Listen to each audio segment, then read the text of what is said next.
এই ভিডিওটা এতক্ষণে আপনিও দেখেছেন নিশ্চয়ই। সামাজিক যোগাযোগ মাধ্যমগুলোতে ভিডিওটা এখন ব্যাপক পরিমাণে ভাইরাল হয়েছে। ভিডিওতে দেখা যায় একটা ছেলে চলন্ত ট্রেনের জানালা ধরে কিছুক্ষণ ঝুলতে থাকে। অতঃপর ভেতরে থাকা একটা লোককে তিনি উদ্দেশ্য করে বলেন, আল্লাহ আপনার বিচার করবে। যে ভিডিওটা এখন সামাজিক যোগাযোগ মাধ্যমগুলোতে ছড়িয়ে বেড়াচ্ছে। প্রিয় দর্শক, কী ঘটেছিল ছেলেটার সাথে আসুন এ বিষয়ে জেনে নেই।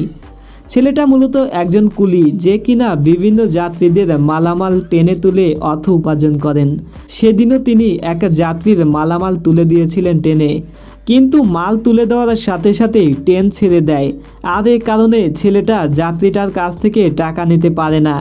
যদিও তিনি বেশ কিছুক্ষণ সময় ট্রেনের জানালা ধরে অনেক আকুতি মিনতি করতে থাকে টাকার জন্য, তবুও ভিতরে থাকা লোকটি তাকে কোনোরূপ টাকা দেয় না। যে বিষয়টা নিয়ে এখন সামাজিক যোগাযোগ মাধ্যমগুলোতে অনেক আলোচনা সমালোচনা হচ্ছে।